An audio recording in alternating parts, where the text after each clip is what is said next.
Before we proceed with the other engagements, I'd like to introduce Ms. Rudia Zanu to present a piece.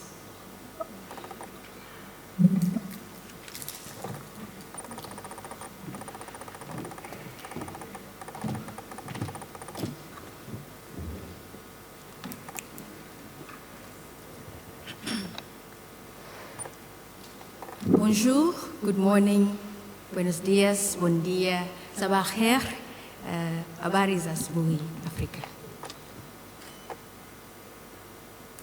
How is it possible that I spend several months, fill 1,000 forms, face a couple rejections, just to journey over a few miles on the other side of this globe?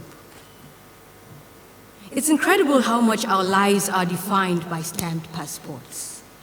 That traveling still triggers that much fear and anticipatory questions.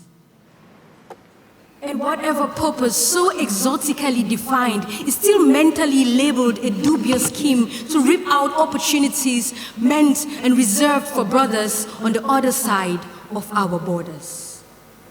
Borders drawn not by us, but by fancily deified conquistadors, picking and slicing into tiny, large, crooked pieces what they felt they deserved of the wealth of a race, a barbarous race meant to be subdued and tamed. What is this paper? Stamped with emblems and overly revered state names, with a face locked to the corner of the page, screaming, "I'm not from here, but an outsider, so you better put your watch on me." What is this paper? That we only knew but a few hours ago, that it must define where we go and the families we know, when in the stranger's eyes we are just a bundle of black race people. What is this paper? That knows only divisions, yet pretends to pressurize us to collaboration, making us forget that when the next pandemic hits, it won't ask us to show up in line by tribe or designation. Here's why you and I should be angry. That 50 years and now and running, and we are still wondering if it's okay to shake and hug when we've endorsed tighter bonds and dispensable relations with those to whom we've been fighting to prove a point. That we've adored territorial integrity too long, murdered the hopes within its walls, and managed to keep ourselves isolated, that we've lost the ability to mingle and trade for our own sake. And that, while sometimes we all claim to be Pan-African, we still silently choose our selfish nationality and statehood biases to show off others like us, comforting our egos with beggared narratives that they don't deserve our better and more developed states. But hopefully it was that only once upon a time were we selfish. For the talk of unity and working with the diaspora has been on, and it's way too long. But although we are not naive about what this would mean, for as history has taught us, even mighty kingdoms face doom, and they too have their fall. Yet we do know that we must not keep playing in small groups and first division teams when we could be a Premier League.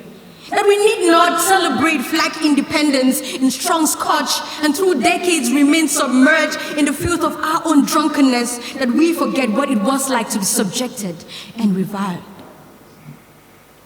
That we must not define strength and authority by the individuality of our little entities and look with disgust at the union we long created as the quintessence of the one giant Africa growing out of its infancy.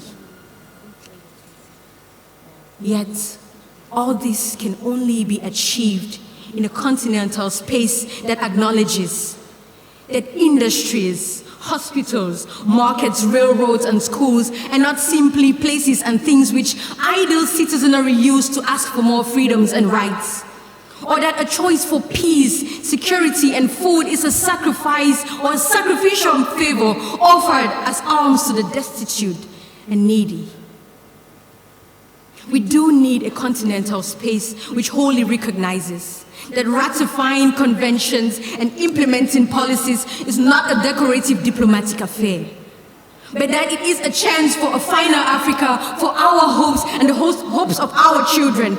Only our choices today can truly make the largest continental free trade and movement, because relentlessly tapping into our fears and prejudices on each board of negotiation would never be good enough a promise to keep up the celebrations. For I dare say to you, in our struggles, if there is one thing you and I deserve, it's the courage to live out this African dream.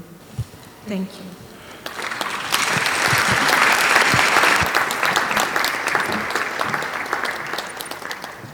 Thank you, Ms.